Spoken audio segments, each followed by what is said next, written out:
Welcome back to That's Mental. I am your host, Isabel Bartak-Healy, and I'm so excited to get into today's episode with Michelle Hone. She is a nutritionist who specialises in female health, and she's also the co-founder of Herology supplements, which we will talk more about. Michelle, thanks so much for joining us today. Thanks for having me. So I wanted to get into this straight away, right? Because I feel like you'll probably agree with me when I say women, we put so much pressure on ourselves. Yes. We are trying to hydrate ourselves, drink enough water. We might be raising kids. We might be trying to conceive. We're trying to work out. You know, there's this constant pressure for us to be this best version of ourselves, reply to emails, be amazing at our job, take our supplements. What's the one thing that you say to people who feel very overwhelmed, are trying to do so much? What's the one thing you say to them? This will definitely help you straight away. I would say there's not specifically one thing. I would say that people need to start bringing it back to basics, because nutrition in itself has become so overwhelming. And there is so much information, a lot of it that is misinformation that we see online, on Instagram, on TikTok, on social media in general. There was actually a study recently that showed that they took 650 nutrition posts that specifically did really well, like went viral, and 90% of those posts contained misinformation around nutrition. They weren't grounded in science. So we're like being pulled from one diet to the other. We've got paleo, we've got clean eating, we've got carnivore, we've got vegan. And what my advice is if there's one diet that's really pushing a certain way and a very strict set of rules, that's generally not the diet to stick to. So I'd always say what I mean by bring it back to basics is bring it back. We can all agree that fruit and veg is really important. I think hopefully we can all agree on that. Hopefully we all haven't lost our minds. Increasing our fiber, our whole grains, our legumes, our oily fish, our healthy fats, our avocado, our nuts, our seeds. That kind of Mediterranean style diet tends to be associated with a reduction in all-cause mortality. So the research shows that is generally one of the healthiest diets to stick to. And that being said, if you're sticking to a diet like that, focused around whole foods, don't cut out the not so healthy foods or the foods that don't have the most amazing nutrition profile, like your chocolate, like your crisps, like your cake, like your foods that you really enjoy. Because when we start to take those foods away and create this list of foods that we're not allowed, that's when the psychological stress comes in of having foods that are good and foods that are bad. And that's a kind of a conversation in itself. Yeah, and I feel like the more you restrict something with yourself, the more you want it. 100%. You know what I mean? Like if I tell you, don't think about a red bus. Oh, absolutely. Do you know what I mean? You know, and if you're trying to lose weight or, you know, whatever the phrase people are using these days, and then you're thinking, okay, I'm not going to have anything sweet at all. Yeah. That's all you're going to crave. All you're going to think about. Yeah. 100%. Okay. And so you mentioned the nutritional industry, and that was a shocking fact there that 90% of the posts were misleading. Yeah. What's the biggest, I suppose, red flag that you see nutritionists post online when it comes to looking after female health? That's a hard one. I would say in general, when you're looking at posts, something to understand is that sensationalism sells, drama sells. So if someone says to you, this particular food is slowly killing us, or this particular food group is the most amazing thing in the world and going to fix all of your hormonal issues, then that's a red flag. So it's looking out for ones that are really, really not grounded in science as well. And it's hard, obviously, someone who isn't a scientist, they kind of have to, it's not that they have to believe, but it's really difficult for them to decipher what's true and what's false and what's grounded in science and what's not. But I would say the people that you're following online, what's their background? What's their credentials? Are they coming from a scientific background? Are they actually qualified nutrition? Qualified nutritionist is really important. And I suppose just having a very small cohort of people that you follow that don't have very sensationalist views when it comes to nutrition is the key. What do you think of before and after photos? Yeah, so before and after photos, it's something that we've never done. Even years ago, we used to really specialize in body composition. And when it comes to before and after photos, first of all, you can have a 5-second before and after photo. You've seen this thing online where you can stand in a certain way, pose in the mirror, and you take a photo and you look very different to 5 seconds later when you completely pose and get those angles right. We all know about the angles. So that's something to bear in mind. But also when it comes to a nutrition program or a nutrition and fitness program, there's so much more to it than the before and after photo. It's like, what is that person, what diet are they following? Are they on an 800 calorie diet? Are they absolutely exhausted? Are their hormones on the floor?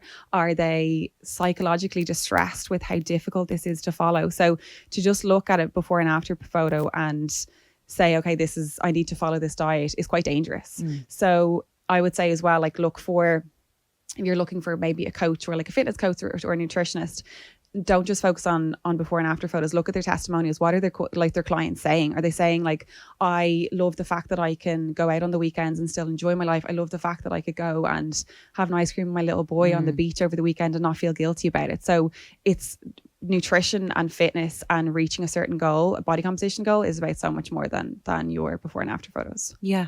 And I think as well, you know, when we put so much pressure on ourselves and when it comes to food and losing weight, sometimes we want that quick fix. Yeah. You know what I mean? And that's so dangerous, because what you're saying there is you're looking for a lifestyle change rather than like a 6-week quick fix. And I want to get more into that.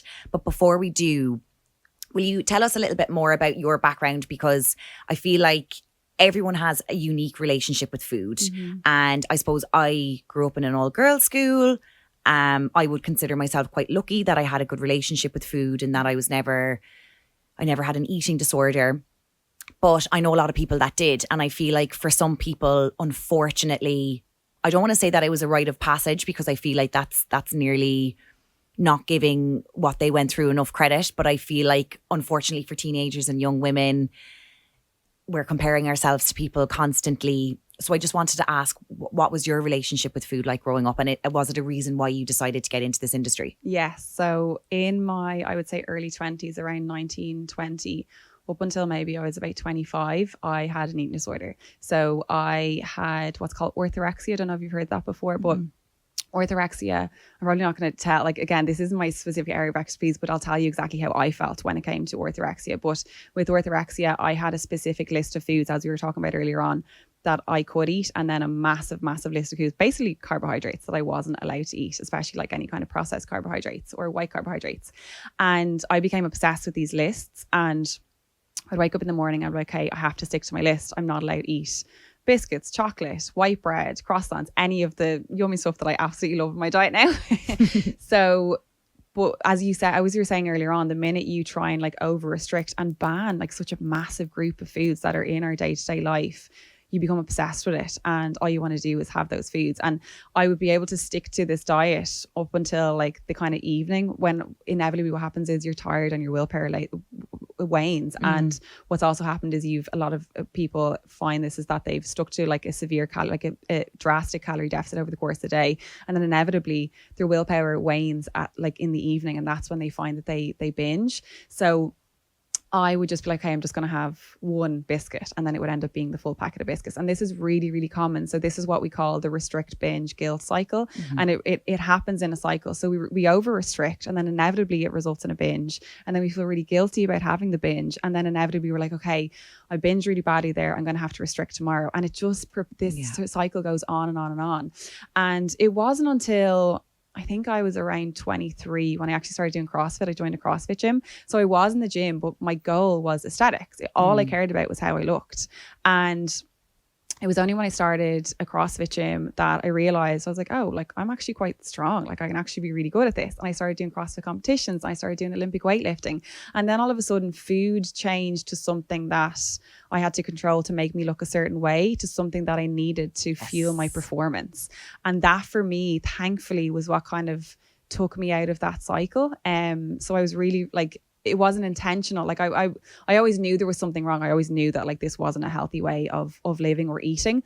But thankfully it wasn't something that I like, it just naturally happened that I started that in that gym, and naturally I started to focus on performance. And ultimately, like I remember reading this before, like how you look is the most uninteresting thing about you. Like there's so much more to us, there's so much more to life than how we look, and reducing our whole lives to exactly what we look like in the mirror. I love that. And it's so interesting that you say that, because I'll never forget when I joined a CrossFit gym, and it's a lady in Cork called Lucy. I think you might have met her before. She has a gym called Bodo. It used to be called CrossFit Return. and she contacted me through the radio station that I was working for, and I had never done anything like that before. And I remember saying to her, you know, like day one, I was like, yeah, so I want my legs to look like this, you know, like this is years and years and years ago at the start of my training. And I remember she kind of just went, you know, and just took what I was saying, and which I really appreciated, because at the time I had no knowledge. And the last thing you want is someone saying, kind of putting you down in that environment when you're a little bit vulnerable. And I remember, I'd say about 2 weeks later, I didn't care what my legs looked like, because I just enjoyed moving my body so much. I stopped caring about what I looked like. It was a byproduct of moving and feeling good and feeling healthy. And also I feel like as well, if you're like an anxious, buzzy person, being able to move your body can just do so much for you. And also there's, you know, nutritional benefits then on top of that.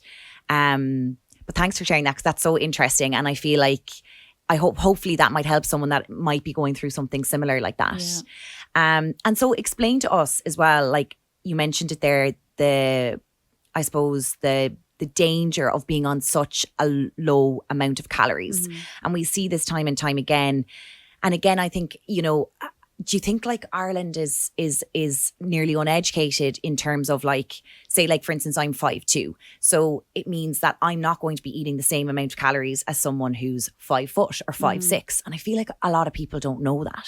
So again, you're comparing yourself to someone that's not the same body shape as you, who's not the same height as you, who's not the same weight as you, and there's so much danger in copying someone's diet or not eating enough calories for your hormones, your body to function at its highest capacity. Yeah. So what's really important to point out is that men are so different to women. And a lot of the research that's been done in dieting and in health in general is done in men.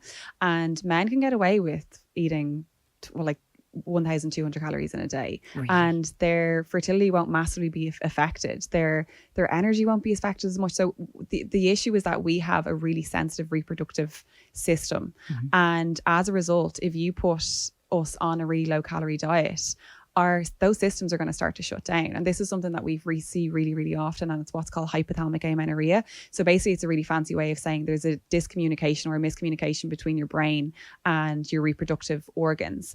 And basically when we're in that kind of survival mode, essentially, when we've massively cut down our calories, it's like saying to our body, this is not a safe environment to bring a baby into, because all our body sees is, it doesn't see that it's a calorie reduction because she's gone on holidays. It sees it as a calorie reduction because there's a shortage of food. And therefore, like from an evolution perspective, why would we bring a baby into this environment if she is on borderline starvation? So it's really, really important to understand that men can get away with these big calorie deficits and these like fasting. So all the like most of the research on fasting, intermittent fasting, time restricted feeding is done on men. And we've just taken that research and just assumed that we can apply it to women when we can't. And this is why we're starting to see these issues with our menstrual cycle disappearing altogether. And something I would encourage women to see is that our menstrual cycle is like our 5th vital sign as a woman. So we have our breathing rate, our blood pressure, our temperature. Those are some of our vital signs. Our menstrual cycle is our 5th vital sign. So I always think it's so ironic that if you were to wake up in the morning and your temperature was through the roof, or your blood pressure was really low and you felt very faint and very dizzy, you would go and seek medical care. You would go to the emergency room, go to the GP. But when we lose our menstrual cycle, we're like, oh, like a lot of people are like, oh, it's a bit of a pain anyway. It's kind of handy not having a period. But it's literally like your body waving a red flag at you. So the more we realize that, and the more we start to see that losing your menstrual cycle is not normal, it is a barometer for your health, then the more we can just start to bring more care to our body. I just think we're so hard on ourselves. Like we're like, what can I put my body through to make me look a certain way? And not realizing that even if you're super lean and you're training 5 times a week and you're eating really healthy food, but if you're in a calorie deficit and overtraining for what you're capable of and you have no period, you are not healthy. It doesn't matter. Like you could be eating all the healthy foods in the world, but if you don't have a period, that's a barometer for your health, and that means that you're not healthy. And will you explain to us the different stages of your cycle? And I suppose with that coming natural bloating, because again, people, I think if you're like awareness is key. And if you're aware of your body and you're thinking, right, the reason I look like this now is a lot to do with where I am on my cycle this month. And therefore, and also giving yourself a break with training, you know what I mean? Because there's certain times of the month where strength training is better for you and HIIT classes are better for you. So will you just explain that to us a little bit? Yeah. So we have a 28-day cycle. I always use the kind of rule of thumb of 28 days. But what's actually really interesting is only 13% of women actually have a 28-day cycle. Okay. So, but we kind of always use the 28-day cycle for the purpose of kind of explaining the phases of the cycle. So we have our follicular phase, which is the first half of our cycle, and then we have our luteal phase, which is the second half. And slap bang in the middle generally is ovulation. So ovulation, anything before ovulation is follicular, everything after ovulation is luteal. And generally in our follicular phase, so this is when our estrogen starts to surge, and it's basically telling our body that it's time to ovulate. Generally, we'll find that our energy is better, our mood is better, our appetite is kind of regulated, we're not having as many cravings. And then as we ovulate, we release an egg that survives for 12 to 24 hours. And if we don't get pregnant, the menstrual cycle continues on. So what happens is in our luteal phase, especially in that late luteal phase coming towards our menstrual cycle, is when we generally experience PMS. But what's really interesting is when we ovulate, we get a surge in our metabolism. And as a result, our metabolism actually increases. So, and couple that with an increase in cravings as well. So generally you'll find that if you're trying to stick to a diet and you're not allowing yourself certain foods, all of a sudden you have these couple of days after you ovulate where your metabolism is higher, you're craving more calories, and you're also craving, your cravings are higher because of those hormonal fluctuations. So what's really interesting is they've actually done research to show that women who implement an additional 300 calories of chocolate in that later luteal phase actually have better body composition results from a program over the course of 12 weeks. Oh, wow. So by actually allowing yourself to have that additional calories from chocolate is actually enabling you to stick better to the overall program.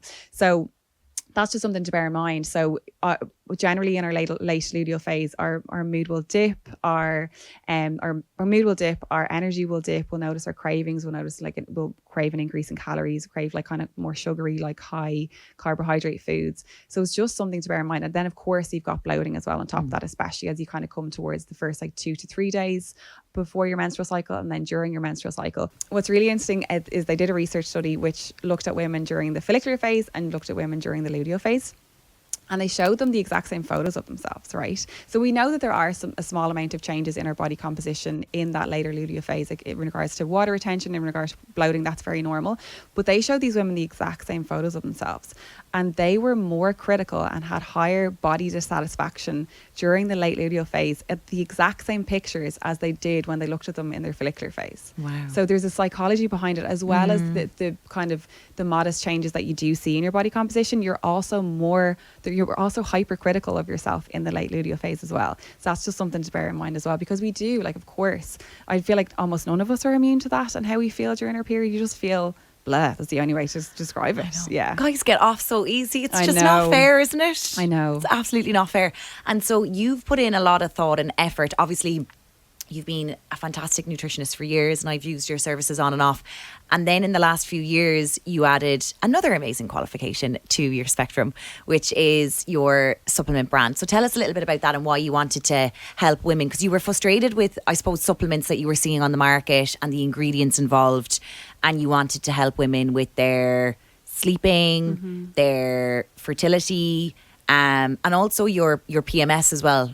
Yeah, so I looked at all of the clients that I've been working with over the last 10 years. I'm like, right, let me list out what can we help these women with. So it was their PMS, their menstrual cycle irregularities, their stress, their energy, their mood, their sleep. And that's why we formulated our initial 3 specific blends from Herology. So they are specifically for the unique needs of women. So what's different to ours and a lot of other brands is that we're really particular. Our manufacturer, they say that so basically our manufacturer said to us recently that one of our blends is the most bespoke formulation they've ever made. And I always laugh with Sarah. I'm like, that's just their way of saying that we're really fucking fussy.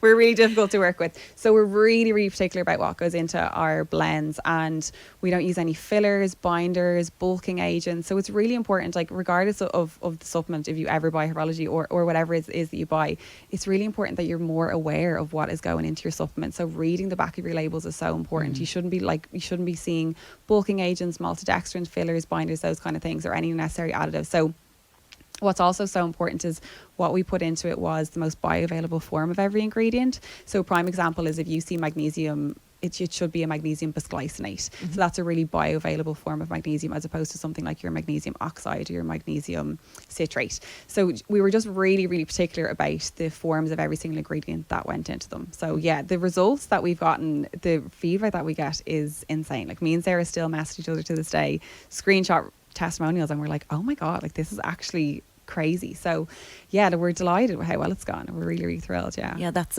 amazing, and I can vouch for that as well. Tell us, with getting back to, say, like diets and different, diets on the market, intermittent fasting, are you a fan of that for both women and men?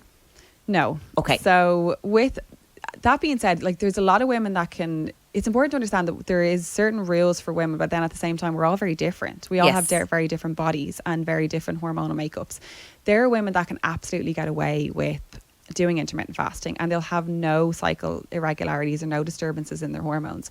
But there's a lot of women that can't. And what I always encourage women to do is look at what I call their stress bucket. So what are not just the psychological stresses in life, but are we doing intermittent fasting on top of having a really stressful job, on top of not getting enough sleep, but getting like 5 or 6 hours sleep, on top of doing high intensity interval training 5 times a week? If you put all of those stresses into a bucket, for a lot of us, that stress bucket is going to overflow. And when it overflows, for a lot of women, that looks like menstrual cycle irregularities and things like PMS. So it's really important to understand is that luteal phase that we were talking about that's your progesterone predominant phase. So progesterone is this really, really important hormone, and it's really soothing, it's really calming, and it protects us from PMS.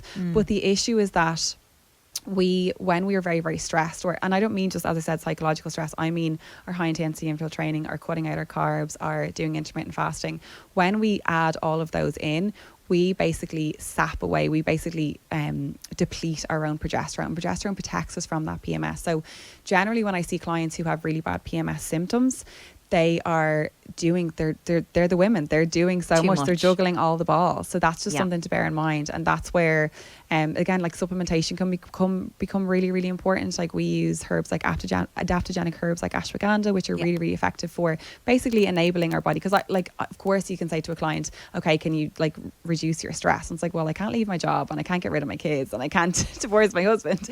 So what can we do to support ourselves? And that comes back to our nutrition, our lifestyle, and like some key things like your ashwagandha, like your adaptogenic herbs that basically help our body better cope with stress. And so when we also see things online that say just drink juices for 24 hours or don't eat any food for 24 hours and it will reset your body. Yeah. What are your thoughts on that? So resetting our metabolism makes absolutely no sense. Like if you were to follow a really, really low calorie diet or a diet or a phase or a 24-hour or 48-hour fast where you eat absolutely no calories, you're actually reducing your metabolism. So we have what's called our thermic effect of feeding. So basically when we eat food, especially proteins within our food, it actually boosts our metabolism. So we actually we burn calories in the breakdown process of digesting proteins. So if you don't eat any food at all, our thermogenic effect of food isn't there.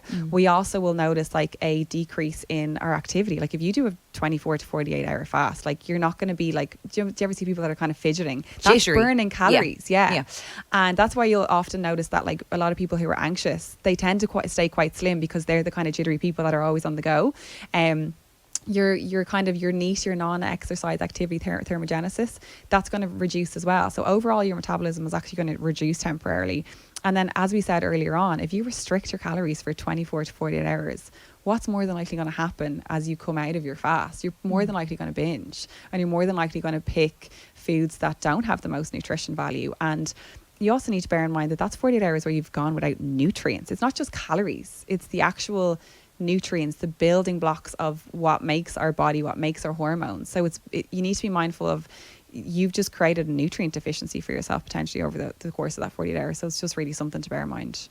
Will you explain to us the importance of protein and women getting protein in after a training session in particular? Because we have a smaller window of I suppose, would you say like digesting that protein, or that protein being useful for us after the gym and doing its job basically? Yeah, so basically what we're referring to is that anabolic window. So anabolic essentially means like growth. So it's important to understand that when we do exercise, especially resistance training exercise, what we're doing is we're creating these micro tears within our muscle, and that's what we get DOMS. That's called delayed onset muscle soreness. That soreness that you get in your legs when you do loads of squats and then you try and like get into the car and you're like, oh my god, I need a forklift to get into this car.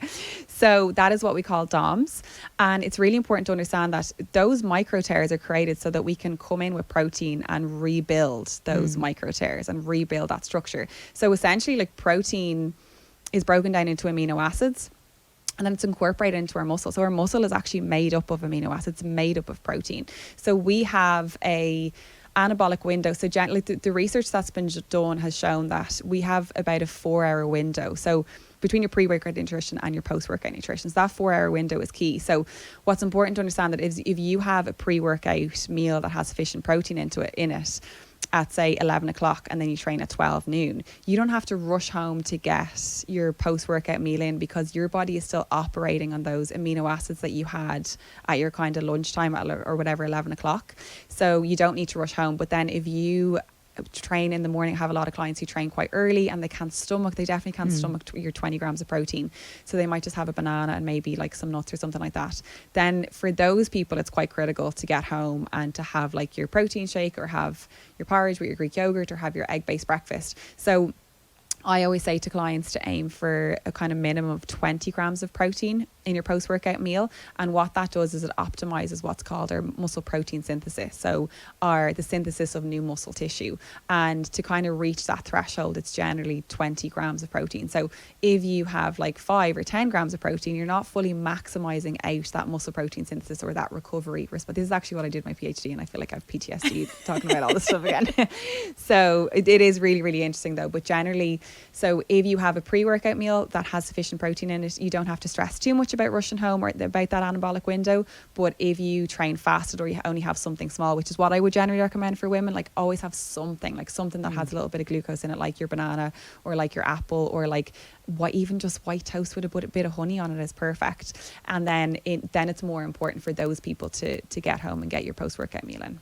Is there any supplements on the market that you just think is an absolute fad, like that we don't need to be taking and that people are pushing so much? That's a good question. It's not, do you know what? It's not a specific ingredient, because a lot of the nutrients that are in supplements can be really, really effective. I think the issue is that there's certain supplements that are claiming to do certain things, but when I look at the back of it, I'm like, oh my God, there is literally nothing in this that could possibly do that thing. And I think it's a real murky industry, and a lot of the brands that have massive, massive budgets to pay affiliates and pay your influencers to talk about these products and say that they're really, really effective. Generally, the reason that they have these massive marketing budgets is because they scrimp on ingredients. Okay. So it's really, really important to understand, like, it's no shade to influencers. I think as well, a lot of influencers, they don't know the science behind supplements. So maybe there's a placebo effect and they genuinely think that these supplements are helping their energy and their mood and those kind of things. But it's just important to be aware that influencers, as well-meaning as they are, they're not nutritionists. They don't understand supplements. So it's important that you're looking, like, for nutrition advice, you're looking at nutritionists and dietitians. Yeah. That's really, really important. I loved what you posted recently, and I think it's such an important message for everyone to hear as well, because again, as we were talking about, like, labeling foods good and bad, like you mentioned white bread there. I mean, like, white bread, are we allowed to eat white bread? But you put up a post that said, like, 7 things that you do as a nutritionist that people wouldn't know. So it was like, you have chocolate every day, you have a takeaway once a week. Yeah. What else was on that list? I skip the gym if it means I can get a lie in. Yes, because sleep is more important to women than men. 100%. Yeah, yes. We actually need more sleep. We do. I say to my husband, like, every night before, I'm like, who's going to wake up with the kids? I'm like, women physiologically need more sleep than men. He's like, oh, I'll get up with them. I really think we should start saying that to the men. Yeah. You know what I mean? Because it's like, no, we actually need it. Like, our makeup of our body and our hormones and everything else, we actually need it. But yeah, that's such an important message that, like, you can be nutritionally balanced, you can enjoy your life, You don't need to massively restrict yourself, because again, that could lead to an eating disorder. And have a healthy relationship with food. It's all about, the key word is balance, but it's trying to find that. And I think a lot of people are looking for the best diet and a very strict diet with a strict set of food rules. But really, the best diet is the one that you can stick to, that meets your nutrition goals and that enables you to still enjoy your life. That is the best diet for you. It meets your nutrition goals, it's easy to stick to, and you can still enjoy yourself. Yes, I get you. Michelle, thank you so much for taking the time to talk to us today. If people want to find you, where can they do so? So Herology Hub on Instagram, or my own Instagram is Dr. Michelle Hone. Amazing. Thanks so much, Michelle. Thank you.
Thank you. Thanks.